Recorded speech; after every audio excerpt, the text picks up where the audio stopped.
Satu masa sahabat membawa 2 butir batu dan sebuku tahi unta kering untuk baginda beristinja dengannya. Rasulullah sallallahu baginda ambil batu itu dan menolak tahi kering itu seraya bersabda, ini adalah najis. Satu hadis lagi, Nabi lalu atas 2 kubur, sabdanya, innahuma yu'azzabani wa ma yu'azzabani fi kabirin amma hadha fakana la yastandihu min baulihi wa amma hadha fakana yamshi bin namimah. Pada satu masa baginda pernah lalu di 2 pusara, ini kubur. Ketika itu bersabda, sesungguhnya kedua-dua si mati dalam kubur ini kena azab. Pengazaban ini bukan kerana dosa besar. Yang satu ini ialah kerana ianya tidak membersihkan diri dari kencingnya.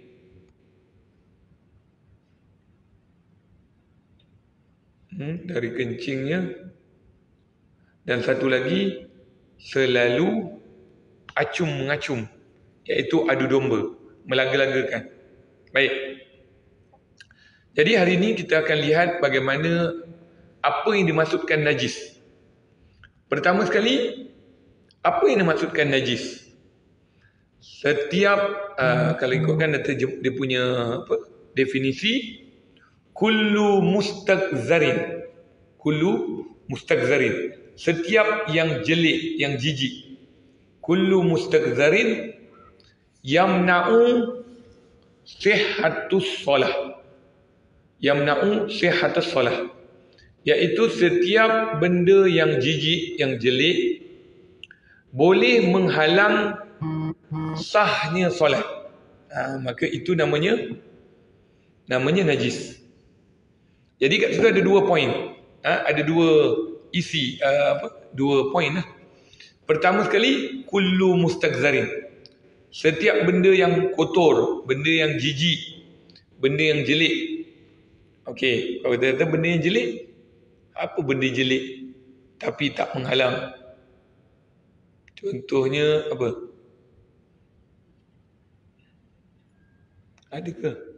Adakah benda jelek tak menghalang solat?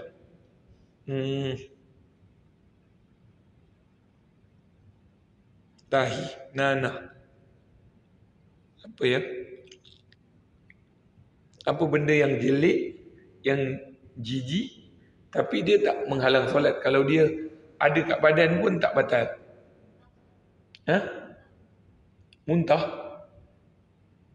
Muntah jijik, tapi kalau kena badan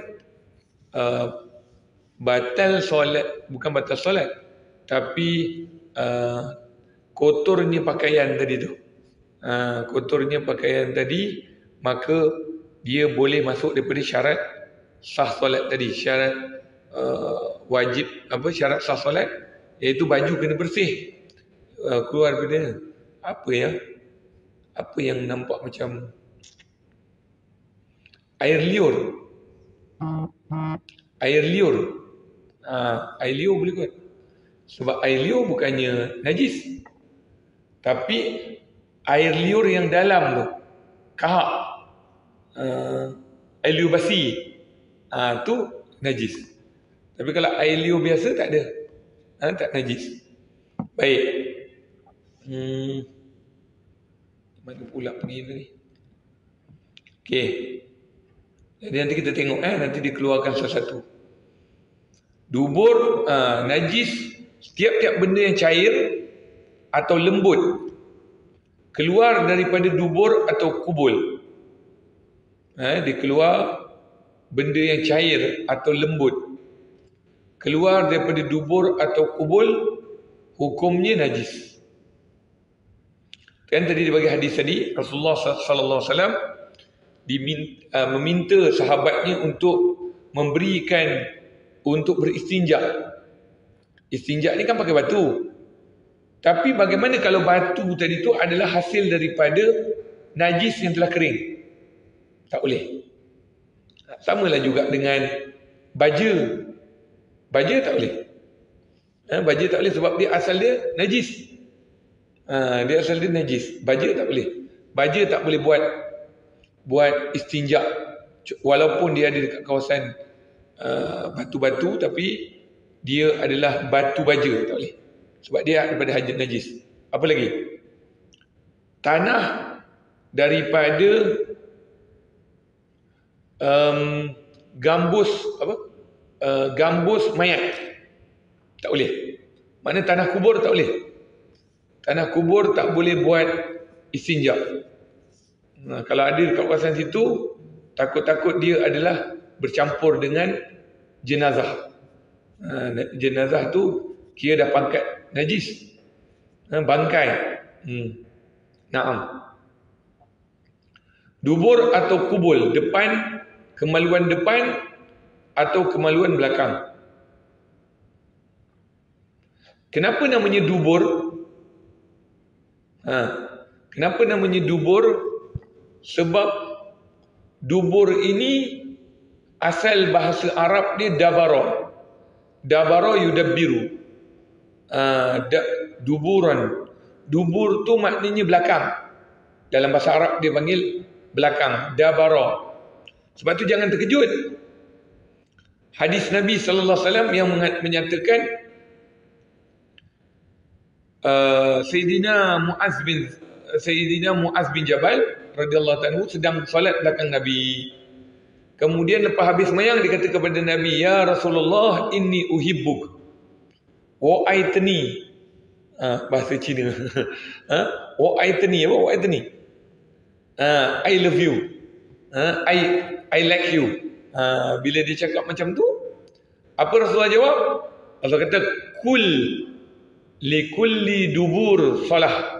Macam mana pula? Kalau kita faham dubur tu kemaluan, tak. Dubur tu makna belakang ataupun lepas. Tapi dalam bab najis dan cara mencuci tu, dubur tu maksudnya punggung. Punggung belakang. Kubul, kemaluan depan. Sebab nama dia kubul. Kubul tu asal dia qabala. Qabala tu depan. Dabara tu belakang. Kita tahu tu. Sebab tu nama dia dubur dan kubul. Jangan terbalik tak. Dubur tu depan. Salah. Dubur tu belakang. Kubul tu depan. Hukumnya najis. Keluar daripada badan kita cecair. Ataupun lembut. Baik. Melainkan mani. Air mani. Air mani macam mana? Air mani annaha kanat tahukul mani min thawbi Rasulillah sallallahu alaihi wasallam. Daripada sandarannya hadis Aisyah radhiyallahu taala anha, Sayyidatina Aisyah, isteri Nabi sallallahu alaihi wasallam, mukassirur rawah, paling banyak meriwayatkan hadis Nabi sallallahu alaihi wasallam, zaujatun Nabi sallallahu alaihi wasallam, isteri Nabi sallallahu alaihi wasallam. Diriwayatkan oleh Imam Al-Bukhari dan Muslim dan lain-lain. Annaha kanat tahukkul mani. Sesungguhnya Nabi sallallahu alaihi wasallam pernah bahawa Siti Aisyah ada pernah mengikis tahukkul mani. Itulah annaha, itulah annaha Sayyidatina Aisyah lah. Ha. Sebab dia ada domir kata ganti diri hanya nya perempuan. Sayyidatina Aisyah pernah menggores ataupun menggeruk. Maksudnya pakaian Nabi SAW tu dia ada air mani. Tapi air mani yang dah kering. Jadi Sayyidatina Aisyah mengeruk air mani daripada baju Rasulullah SAW. Kemudian baginda sallallahu alaihi wasallam dengan sembahyang dengan baju itu. Kat sini kata ulama maknanya mani itu tahir. Mani itu suci.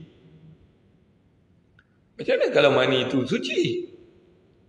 Adakah mani itu boleh dibuat sembahyang? Okey.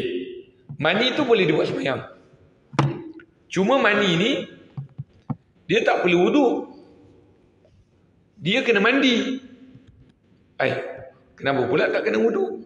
Sebab dia bukannya najis, tapi dia kena wajib mandi. Okey. Bila dia mandi tadi, ada tak anggota wudu?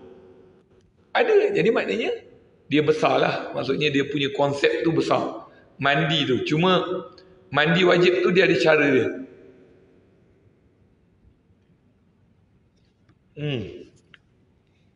Ngantuk pula ya. Waktu pukul 3-4 ni. Baik. Penat juga tu. Bawa drive ni. Allah. Tu kadang-kadang ada penceramah tu dia punya anak murid yang drive. Tapi kalau nak minta orang drive tu, kena check driver betul-betul lah. Yelah kita kejap Bangi, kejap Shah Alam, kejap Kuala Lumpur. Silat bulan penat. Yang drive tu pun penat juga. Maknanya kena cari orang driver betul lah. Tak nak lah.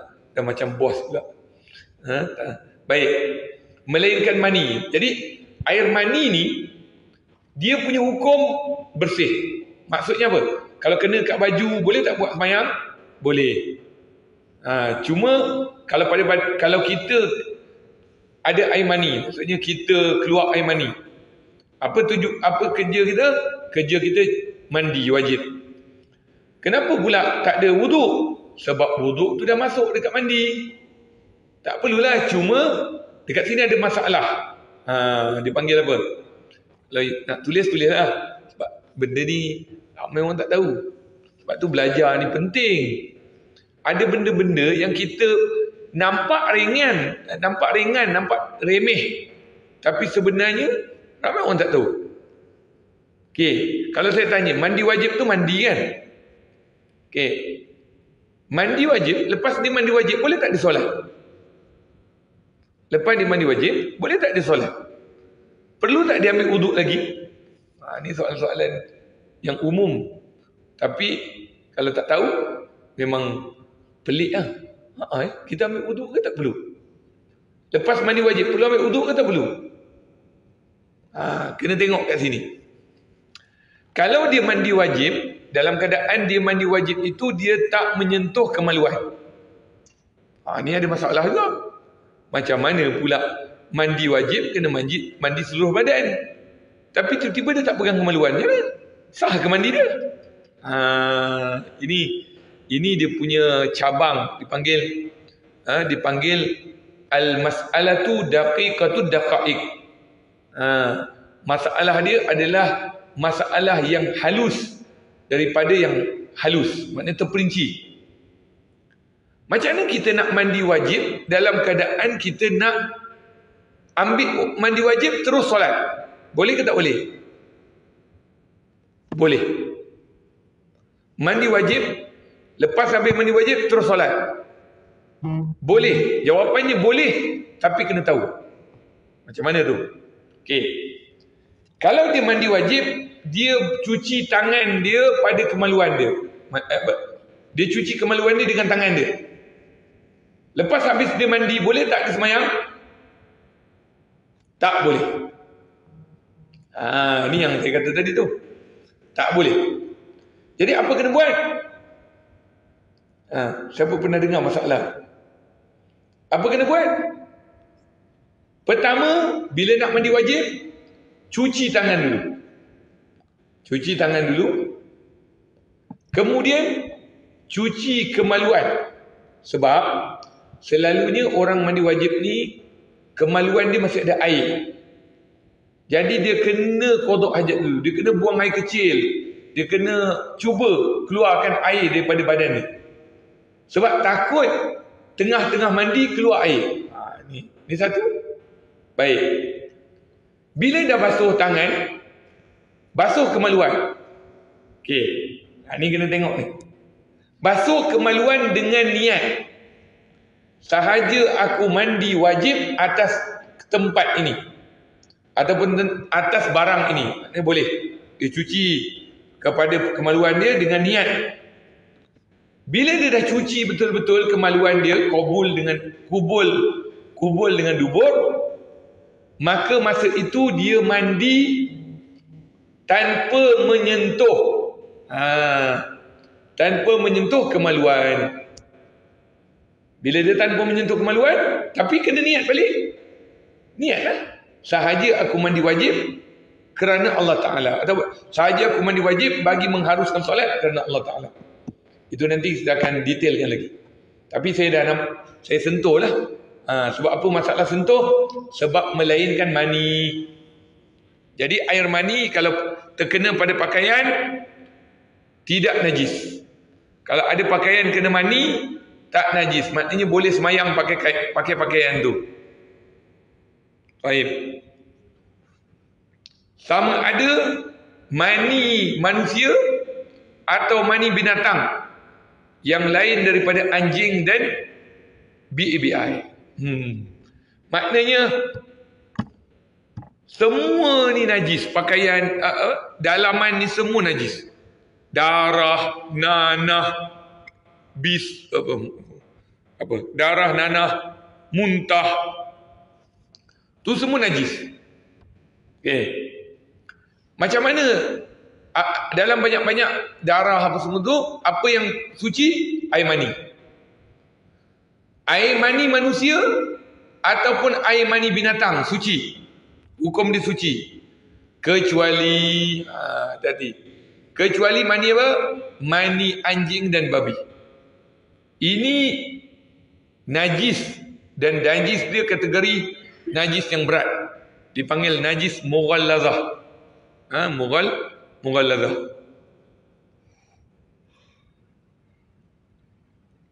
Baik. Atau mani itu keluar daripada persetubuhan di antara, contoh, di antara BABI dengan monyet. Monyet air mani dia bersih sebab dia bukan binatang BABI dengan anjing. Jadi macam mana air mani daripada persetubuhan persetubuhan anjing dengan, contoh, anjing dengan kuda. Kuda bersih, tapi anjing kotor, tak sah. Maknanya bukan tak sah, maknanya air mani tadi jadi najis terus. Dia dah tak boleh kata air mani tu bersih. Naam. Anjing berkelamin dengan BABI. Maknanya kalau anjing tu dikacuk. Anjing tu dikacuk dengan BABI, maka najis. Ada satu lurus, satu pepatah ataupun bukan, satu teka-teki. Macam mana teka-teki dia? Teka-teki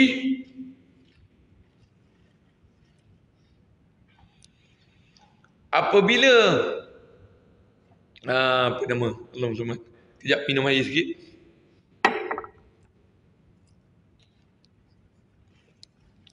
Apabila diperlukan ia wajib. Apabila diperlukan ia wajib. Apabila ia diperlukan, bukan, apa binatang yang mana, apa binatang ke ataupun apa objek, apabila tidak ada dia maka tidak sah solat Jumaat.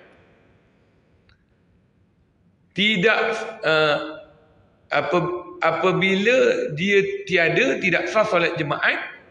Apabila ia ada, diminta ia menjadi khatib khatib hari raya, dan apabila hendak makan dibunuhnya ia. Apa tu? Ini bukan teka-teki isketam bola punya cerita. Nujum 4 belalang. Bukan. Dia sebenarnya fiqah. Apa dia maknakan? Apabila ia diperlukan, sebab dalam sembahyang Jumaat contohnya, diperlukan dalam solat Jumaat, ia wajib masuk, iaitu seorang manusia yang asalnya lahir daripada kacukan di antara manusia dan kambing contohnya. Ya Allah, tak elok lah ni. Tapi nak ceritakan hukum. Kalau tiba-tiba ada manusia yang dikacukkan dengan kambing contohnya, ataupun dengan lembu, lahir orang biasa. Lahir orang biasa. Jadi sembahyang Jumaat tak cukup 40 orang. Dia ada. Wajib ambil dia suruh cukupkan 40. Itu satu. Yang kedua, dia itu telah diajar. Masa dia kecil, dia diajar untuk belajar hukum hakam. Maknanya belajar ilmu agama. Walaupun asal dia tu adalah binatang. Maksudnya persetubuhan dengan binatang. Manusia dengan binatang. Maka dia itu tahap ilmunya ustaz. Tahap ilmunya guru. Tidak ada orang nak naik mimbar, melainkan dia suruh dia naik mimbar. Dan bila sembahyang Jumaat, bukan sembahyang, bila sembahyang hari raya, disuruh dia jadi imam, khatib hari raya. Tetapi bila nak makan tiada benda korban, dia dikorbankan. Kesian. Jadi dia punya moral dia, manusia ni jangan ubah ekosistem alam. Kalau yang kata manusia berkahwin dengan manusia cukup, jangan ubah tiba-tiba nak dengan manusia ni tak bagus lah, saya nak cubalah dengan kuda contoh, nak udzubillah min zalik. Ini semua benda ada. Sebab tu Islam, sebab tu hukum fiqh ada sebut. Tapi Allah, kalau kita tengok ni lah dia manusia apabila dia dah sesat, dia lebih teruk daripada binatang. Binatang pun tak pernah buat dengan makhluk lain. Dia mesti dengan dia juga. Tiba-tiba manusia ni yang dah fikir otak lain, dia macam-macam dia fikir. Baik. Jadi mani daripada kedua-dua binatang ataupun salah satu daripada binatang, maksudnya kacuk. Contohnya lembu dengan anjing. Boleh tak? Tak boleh. Mani dia haram. Mani dia najis.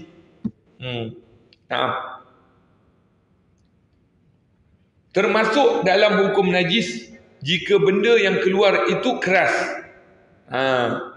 Jadi dia kata termasuk dalam hukum najis jika benda yang keluar itu keras, seperti biji-bijian. Makan pula kacang, kacang apa nama tu? Kacang hijau ke?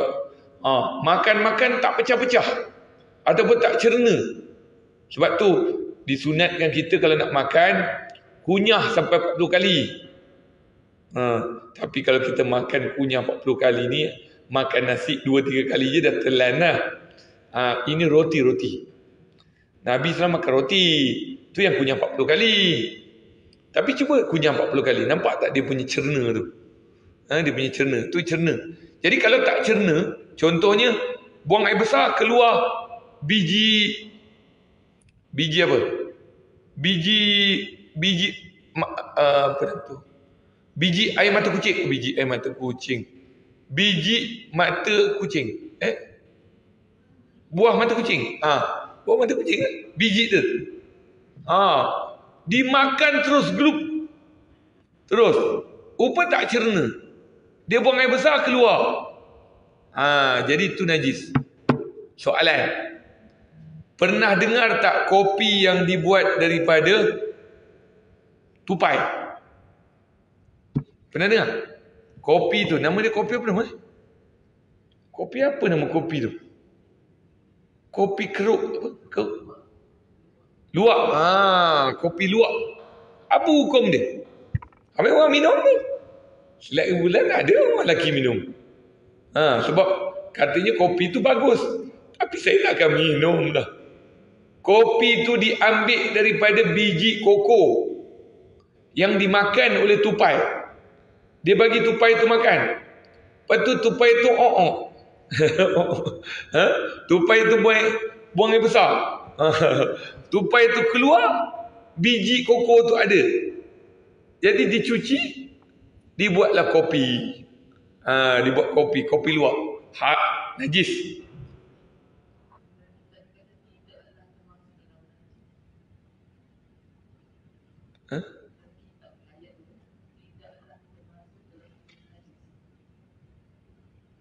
Dia jawab, dengan binatang yang lain sekalipun ia keras.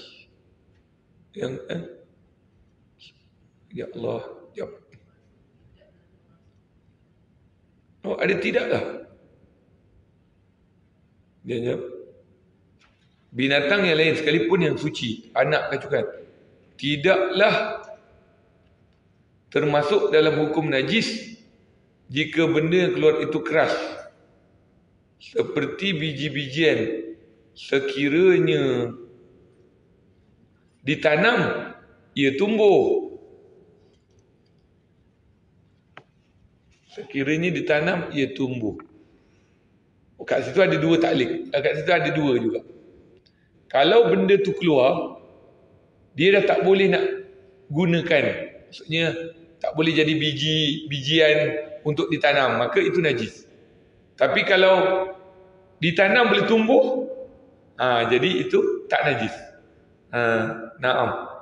Demikian juga cacing, hukumnya tiada najis, cuma kena najis sahaja, iaitu mutanajis. Boleh dibersihkan dengan dicuci, tetapi batu yang keluar dari seseorang yang disebut sakit karang ataupun batu karang, jika terkumpul dari air kencing, hukumnya najis juga. Kalau tak siap tanyalah, kopi luwak tu dia sebab dia asal daripada masuk dalam, dia asal bersih, tahir, suci. Tapi sebab dia dimakan, kemudian keluar daripada ponggongnya, maka hukumnya ada khilaf di antara dua ulama. Tapi ada yang menjurus kepada haram sebab keluar daripada ponggong. Ada yang kata sah sebab dia tak keluar yang keras, dia tak keluar yang kering, dia keras. Tapi kalau kita fikirkan balik, kita dah tahu benda tu keluar daripada ponggong, nak juga. Cuma soalan kat sini, telur ayam. Telur ayam macam mana hukum ni? Telur ayam. Telur ayam kalau kita tengok hukum dia bersih. Sebab apa? Sebab mana ada ayam, telur ayam kita tanam dia tumbuh. Yang tadi dia tanam tumbuh kan? Okey. Cuma soalan, kalau ada najis dekat kawasan telur tu. Kita beli telur kan? Telur tu ada najis. Macam mana ini? Telur tu kalau ikutkan ni saya cakap kalau orang dalam agama ni, dia ada orang dia pegang hukum, ada orang dia pegang warak. Warak ni maknanya ketulinan ataupun keaslian ataupun kebersihan. Ada orang dia tak makan telur yang ada najis tu, dia suruh bersihkan dulu. Lepas tu kalau kita puan kalau tahu GISB, Global Ikhwan, dia ada video dia buat benda tu najis. Sebab najis, telur tu tak najis, tapi najis yang ada tepi telur, adakah dia dimaafkan? Walaupun ada sebahagian kata dimaafkan, tapi apalah salahnya kita sebelum nak guna telur tu cuci. Cuma satu soalan juga, macam mana kalau dia nak pakai telur tu dalam keadaan berminyak? Ni hati-hati. Contoh macam roti canai, roti telur, kan dia ambil tangan dia dah berminyak, dia pegang kan, dia pegang telur tu, lalu dia pecahkan telur tu, tangan dia kan dengan najis tadi, dia pegang pula roti. Sebab tu ada sebahagian orang dia tak makan roti canai kat luar, dia pastikan betul-betul Dipastikan betul-betul bersih. Tapi saya pun minat roti canai juga. Kadang-kadang kita nak Kalau cuci alhamdulillah. Kalau tak cuci, tu orang cakap last kali apa? Last kali kita cakap begini. Kita bukan orang tukang kedai tu. Kita tak tahu dia cuci tak cuci. Tapi cuma itulah, bila kita dengar bab ni kita akan boleh tahan juga. Kalau ikutkan. Baik. Demikian juga boleh dibersihkan dengan dicuci. Itu je. Kalau telur dicuci lagi bagus. Sebab tu benda ni kalau kita tengok tak keluar sangat. Tak ada orang sangat cakap cerita. Cerita ni ada kat dalam buku ilmu ulama tua. Maksudnya ulama-ulama Melayu. Buku yang ibu-ibu pakai tu, puan pakai tu, ini buku kitab ulama tua. Maknanya ulama dulu. Sekarang ni tak ada lah. Sekarang ni orang pakai lanjut, pakai apa kata sambar je. Apa saja yang boleh buat, tapi sebaik-baiknya cuci. Manakala benda yang keluar dari lubang yang lain daripada kubul atau dubur, hukumnya suci. Hukumnya suci. Kalau keluar tiba-tiba daripada mulut tapi tak adalah benda macam mana keluar najis daripada mulut. Boleh. Macam mana? Darah. Tahu tak bibir kita ni kadang-kadang kering. Jadi lepas tu dia pecah. Dia pecah, darah tu masuk dekat gigi. Lepas tu kita telan. Tak boleh. Itu najis. Jadi sebab tu kalau ada darah pecah kat gigi ni semua, kalau boleh kumur-kumur dulu. Buang dia punya darah tadi, baru. Baik. Melainkan muntah.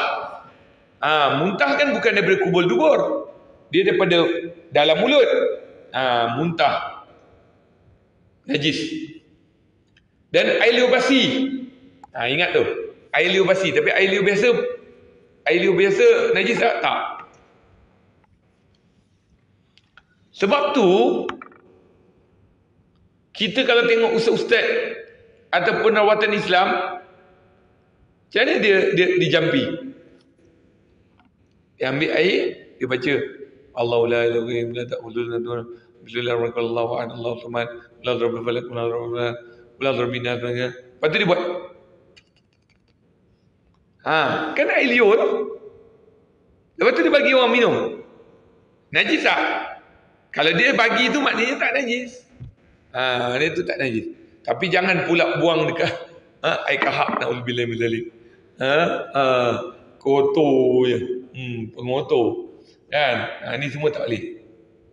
Naam. Air liur yang basi, sebab tu bila kita tidur, bila keluar air liur basi, tu, apa nama tu? Bantal kita tu najis. Kena buka dia punya sarung, pergi cuci. Sebab tu najis. Ada orang biarnya. Tu yang tompok-tompok. Orang Jawa kata ngompol. Ngencis. Ngencis kencing. Ngompol lah. Ngompol tu maknanya tidur, bangun, ada air liur basi. Naam. Dan baunya busuk. Tak payah. Janganlah pula. Tapi tu ilmu agama ni semua disebut. Apa maknanya? Maknanya masa ulama ni nak keluarkan dia, mesti dia cek dulu. Alah, macam ibu-ibu lah, ada anak, ada baby. Doktor kata, macam mana dia punya najis? Najis dia ada warna hijau lah doktor. Maknanya mak tu tengok najis anak. Jadi mak ni memang besar dia punya pengorbanan. Kalau orang lelaki setiap bulan jaga anak dia dah. Kedua-dua itu najis. Saya ada tengok, kadang-kadang saya suka juga tengok video-video yang dia kata super papa, super papa, super father. Sekali dia mainkan dengan anak dia Dia suruh anak dia conteng dia lah. Dia suruh anak dia letak tepung lah. Tu bapak kalau jaga anak. Kadang-kadang bapak jaga anak sampai bersepah rumah. Baik. Benda-benda lain. Dah. Habis. Benda-benda lain yang najis. Tak apalah. Kita ambil. Najis-najis yang lain ada banyak. Sebagaimana berikut. Ini najis-najis yang sudah dikategorikan najis. Senang. Darah najis. Nanah najis. Danur tak tahu. Danur apa? Danur ni kau tak siap saya. Apa ya? Danur dulu pernah ingat. Danur apa? Cuba tanya Syekh Google. Apa dia tulis? Danur. Bukan apa? Enau bukan. Danur. Susu binatang yang tidak boleh dimakan. Maknanya kalau susu kambing, susu lembu tak najis. Tapi susu yang tak boleh dimakan najis. Contoh susu serigala najis. Susu apa? Susu monyet najis. Dia bukan orang. Tiap-tiap benda yang cair memabukkan. Jangan pula kata tak apa susu monyet tak apa sebab monyet ni asal dia manusia. Tak ada itu teori orang barat mengatakan manusia berasal daripada monyet.